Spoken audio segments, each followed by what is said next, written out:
혹시 화면 앞에 여러분, 지금 혼자 보고 계신가요? 아니면 사랑하는 배우자와 함께 보고 계신가요? 사실 오늘 제가 준비한 이야기는 조금 민감할 수도 있는 주제입니다. 하지만 정말 중요한 이야기예요. 바로 50대 이후의 부부 관계에 대한 이야기입니다. 여러분, 혹시 이런 생각 해보신 적 있으신가요? 우리 나이에 이런 이야기를 해도 되나? 이제 젊을 때와는 달라서 이런 마음 한 번쯤은 들어보셨을 거예요. 최근에 제가 받은 한 시청자분의 편지를 읽어드릴게요. 선생님, 저는 결혼한 지 30년이 된 58세 주부입니다. 요즘 남편과의 관계에서 뭔가 어색함을 느낍니다. 예전만큼 가깝지 않은 것 같고 서로 조심스러워하는 것 같아요. 이런 게 자연스러운 건지 아니면 우리가 뭔가 놓치고 있는 건지 궁금합니다. 이런 고민, 혼자만의 고민이 아니에요. 실제로 50대 이후 부부들이 가장 많이 겪는 변화 중 하나입니다.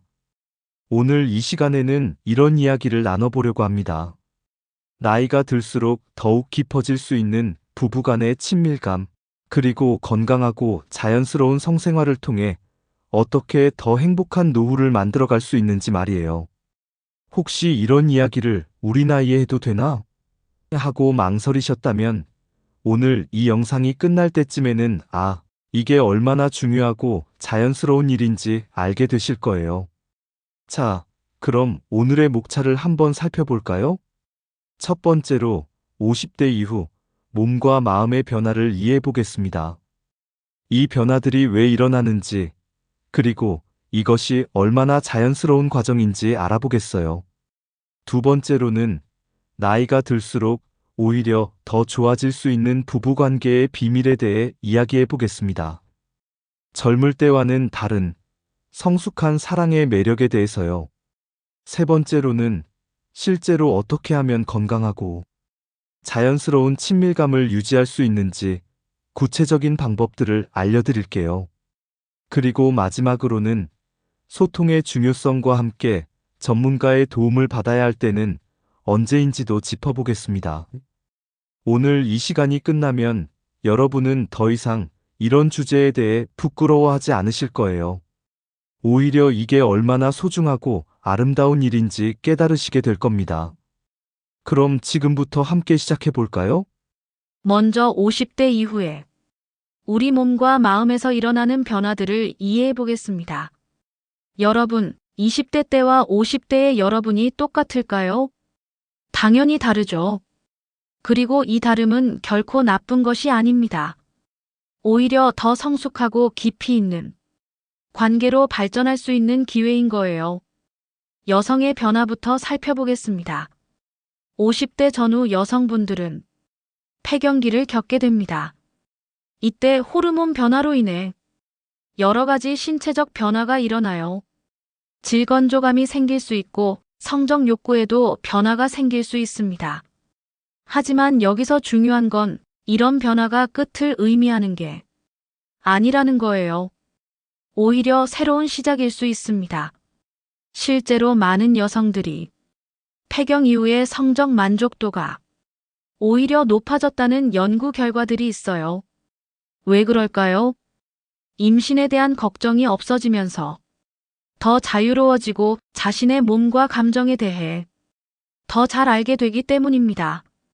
그리고 아이들이 독립한 후에는 부부만의 시간이 많아지면서 더 깊은 친밀감을 나눌 수 있게 되죠.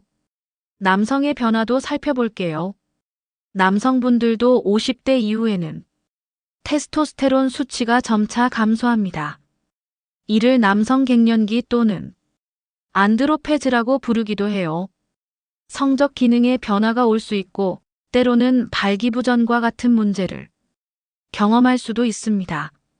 하지만 이 역시 자연스러운 노화 과정의 일부예요. 그리고 중요한 것은 이런 변화가 있어도 여전히 건강하고 만족스러운 성생활을 유지할 수 있다는 점입니다. 실제로 한 연구에서는 70대 남성의 70% 이상이 여전히 성적 활동을 하고 있다는 결과가 나왔어요. 다만 젊을 때와는 다른 방식으로요. 여기서 중요한 포인트 하나를 말씀드릴게요. 나이가 들면서 일어나는 변화들을 문제로 보지 마세요. 대신 새로운 단계로 받아들이는 것이 중요합니다. 예를 들어, 젊을 때는 몸의 반응에 의존했다면, 이제는 더 깊은 감정적 연결에 집중할 수 있게 됩니다. 서두르지 않고 천천히 서로를 느끼고 이해하는 시간을 가질 수 있어요. 한 부부 상담사의 말을 인용해보면 50대 이후의 성생활은 마라톤 같다고 해요. 단거리 달리기처럼 빠르고 강렬하지는 않을 수 있지만 대신 더 오래, 더 깊이, 더 의미 있게 이어질 수 있다는 뜻입니다. 그럼 이제 구체적으로 어떤 긍정적인 변화들이 가능한지 알아볼까요? 여러분, 젊을 때의 사랑과 50대 이후의 사랑, 어떤 차이가 있을까요? 젊을 때는 호르몬의 영향으로 강렬하고 열정적인 사랑을 했다면 50대 이후의 사랑은 더 깊고 성숙한 매력이 있습니다. 첫 번째로 서로에 대한 이해가 깊어집니다. 20년, 30년을 함께 살아온 부부라면 서로의 마음을 읽을 줄 아시죠? 상대방이 무엇을 좋아하는지, 어떤 것에 민감한지, 어떻게 해야 기뻐하는지 알고 계실 거예요. 이런 이해를 바탕으로 한 친밀감은 젊을 때와는 완전히 다른 차원의 만족감을 줍니다. 마치 오래 익은 포도주 같다고 할까요?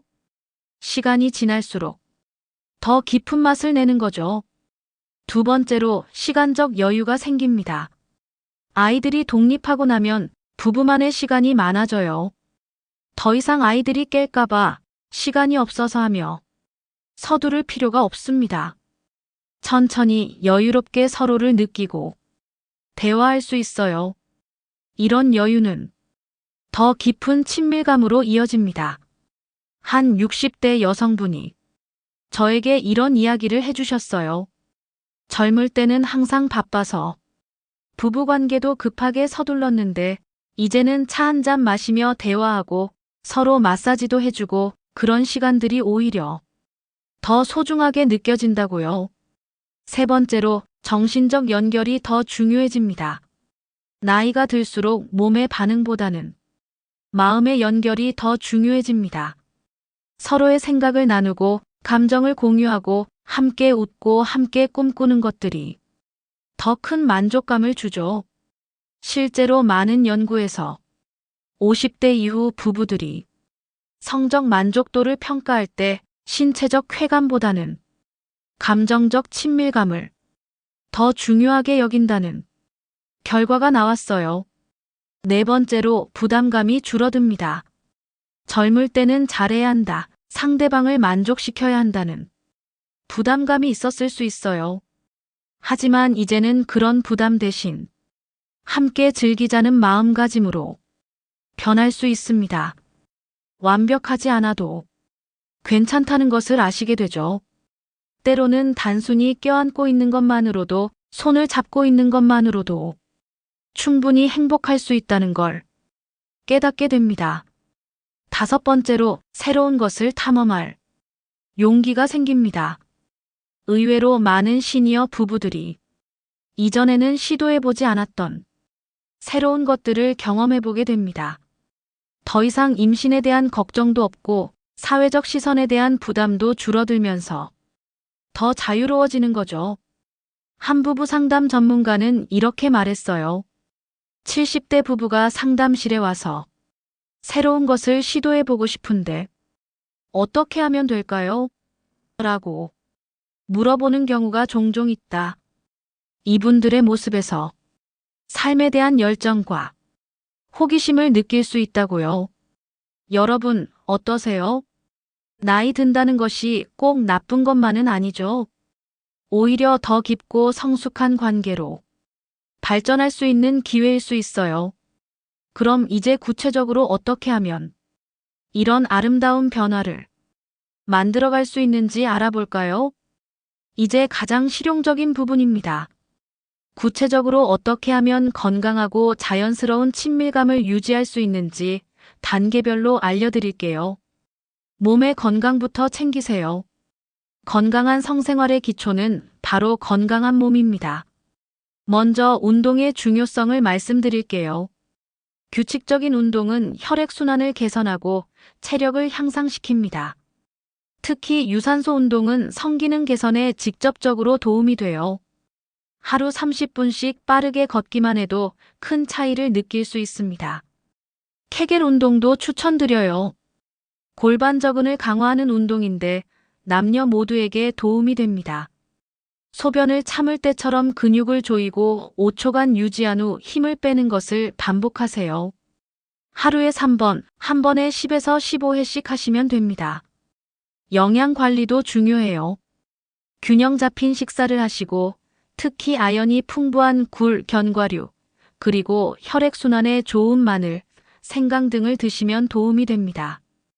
금주와 금연은 기본이고요. 음주와 흡연은 성기능에 직접적으로 악영향을 미칩니다. 스트레스 관리와 충분한 휴식. 스트레스는 성적 욕구와 기능을 떨어뜨리는 주된 원인 중 하나예요. 하루 10분이라도 명상이나 요가를 통해 마음을 편안하게 만드세요. 스트레스 호르몬인 코르티솔 수치가 낮아지면 성호르몬 분비가 개선됩니다. 충분한 수면도 중요합니다. 최소 7시간은 주무세요. 잠자는 동안 성호르몬이 분비되기 때문에 충분한 수면은 필수입니다. 로맨스를 되살리세요. 일상에 로맨스를 더해보세요. 이건 꼭 거창한 것일 필요는 없어요. 갑자기 큰 변화를 주려고 하지 마시고 먼저 손잡기, 어깨 마사지, 포옹 같은 작은 스킨십부터 늘려가세요. 일주일에 한 번이라도 둘만의 시간을 만드세요. 외식을 하거나 산책을 하거나 영화를 함께 보거나 이런 시간들이 쌓여서 친밀감으로 이어집니다. 그리고 서로에게 고마운 마음을 자주 표현하세요. 당신이 있어서 행복해. 오늘 고생 많았어 같은 따뜻한 말 한마디가 큰 변화를 만듭니다. 환경을 정비하세요. 분위기도 중요해요. 침실을 더 로맨틱하게 꾸며보세요. 은은한 조명, 좋은 향초, 부드러운 음악. 이런 것들이 분위기를 만듭니다. 기본적인 개인 위생은 더욱 신경 써주세요. 상대방에 대한 배려이기도 하고 자신감에도 도움이 됩니다. 새로운 것을 시도해보세요. 부부 마사지 클래스를 들어보거나 댄스를 배워보거나 함께 새로운 것을 배우는 과정에서 자연스럽게 친밀감이 증진됩니다. 새로운 환경은 새로운 기분을 만들어줍니다. 꼭 멀리 갈 필요는 없어요. 근처 펜션에서 하룻밤 보내는 것만으로도 충분합니다. 몸의 변화에 적응하기. 특히 여성분들의 경우 질 건조감 때문에 불편함을 느낄 수 있어요. 이때는 수용성 윤활제를 사용하시면 됩니다. 약국에서 쉽게 구입할 수 있고 사용법도 간단해요. 나이가 들수록 몸이 반응하는데 시간이 더 걸릴 수 있어요. 서두르지 마시고 충분한 시간을 가지세요. 이 시간 자체도 친밀감을 나누는 소중한 과정입니다. 무릎이나 허리가 아프시다면 더 편안한 체위를 선택하세요. 옆으로 누워서 하거나 쿠션을 활용하는 방법들이 있어요. 정기적인 건강검진. 여성분들은 정기적으로 산부인과 검진을 받으세요. 호르몬 치료가 필요한지, 다른 건강상 문제는 없는지 확인하는 것이 중요합니다. 남성분들도 비뇨기과에서 정기검진을 받으세요. 전립선 검사도 함께 받으시고 필요하다면 발기부전 치료도 받을 수 있어요. 중요한 주의사항을 말씀드릴게요. 만약 심장질환, 고혈압, 당뇨병 등의 지병이 있으시다면 반드시 담당 의사와 상담하세요. 어떤 약물들은 성기능에 영향을 줄 수 있고 때로는 격렬한 활동이 건강에 위험할 수도 있어요. 그리고 무엇보다 중요한 것은 절대 무리하지 마세요. 자신의 몸 상태에 맞게 조절하는 것이 가장 중요합니다. 여러분, 지금까지 많은 실용적인 방법들을 알려드렸는데 이 모든 것의 기초는 바로 소통입니다. 부부간의 열린 대화가 가장 중요해요. 많은 부부들이 이런 주제에 대해 대화하는 것을 어려워하세요. 상대방이 상처받을까봐, 거절당할까봐, 이상하게 생각할까봐 하는 걱정들 때문이죠. 하지만 솔직한 대화 없이는 진정한 친밀감을 나누기 어려워요. 대화를 시작하는 방법을 알려드릴게요. 먼저 편안한 분위기에서 시작하세요. 침실에서보다는 거실에서 차 한 잔 마시며 자연스럽게요. 당신과 더 가까워지고 싶어라는 식으로 긍정적인 표현을 사용하세요. 당신은 왜 이렇게 안 해라는 식의 비난조는 절대 금물입니다. 자신의 느낌을 솔직하게 표현하세요. 요즘 나는 이런 기분이야. 이런 걸 해보고 싶어 이런 식으로요. 상대방의 이야기도 충분히 들어주세요. 판단하지 말고 비난하지 말고 그저 이해하려고 노력하세요. 언제 전문가의 도움을 받아야 할까요? 이런 경우에는 꼭 전문가와 상담하세요. 몇 달째 성적 욕구가 전혀 없는 경우, 통증 때문에 관계를 가질 수 없는 경우, 우울감이나 불안감이 심한 경우, 부부 갈등이 심화되고 있는 경우, 신체적 문제가 의심되는 경우, 부끄러워하지 마세요. 의사들은 이런 상담을 매일 합니다. 여러분이 특별한 게 아니에요. 오히려 자신의 건강과 행복을 위해 적극적으로 도움을 구하는 현명한 선택입니다. 어떤 전문가를 찾아가야 할까요? 산부인과, 여성의 호르몬 문제, 질건조감, 비뇨기과, 남성의 발기부전, 전립선 문제, 정신건강의학과, 우울증, 불안증, 부부상담사, 관계 개선, 소통 문제. 병원에 가기 전에 미리 질문할 내용을 정리해 가시면 더 효과적인 상담을 받을 수 있어요. 가족들에게는 어떻게 말해야 할까요? 성인 자녀들이 부모의 이런 고민을 알게 되는 것을 부담스러워하는 분들이 많으세요. 하지만 걱정하지 마세요. 굳이 자세히 말할 필요는 없어요. 엄마 아빠가 서로 더 사랑하며 지내려고 노력하고 있다는 정도만 알려주셔도 충분합니다. 오히려 자녀들은 부모님이 여전히 서로를 사랑하고 있다는 사실을 기뻐할 거예요. 자, 여러분. 오늘 긴 시간 동안 함께 해주셔서 정말 감사합니다. 오늘 우리가 나눈 이야기를 간단히 정리해보면, 첫째, 50대 이후의 몸과 마음의 변화는 자연스러운 과정이며 이를 새로운 기회로 받아들일 수 있다는 것. 둘째, 성숙한 사랑은 젊을 때와는 다른 깊은 매력과 만족감을 줄 수 있다는 것. 셋째, 건강관리, 스트레스 해소, 로맨스 되살리기 등의 실천 방법들이 있다는 것. 그리고 마지막으로 부부간의 솔직한 소통과 필요할 때 전문가의 도움을 받는 것이 중요하다는 것입니다. 여러분, 나이는 숫자일 뿐입니다. 사랑에는 나이 제한이 없어요. 50대든 60대든 70대든 여전히 서로를 사랑하고 친밀감을 나누고 행복한 관계를 만들어갈 수 있습니다. 오늘 이 영상을 보신 후에 사랑하는 배우자와 함께 대화해보세요. 우리도 더 행복해질 수 있을 것 같은데? 라고 말이에요. 여러분의 황금빛 노후가 더욱 아름답고 행복하기를 진심으로 바랍니다. 오늘 영상이 도움이 되셨다면 좋아요 버튼을 눌러주시고 구독과 알림 설정도 잊지 마세요. 그리고 댓글로 여러분의 생각이나 경험담을 나눠주시면 정말 감사하겠습니다. 그럼 다음 영상에서 또 만나요. 건강하고 행복하세요.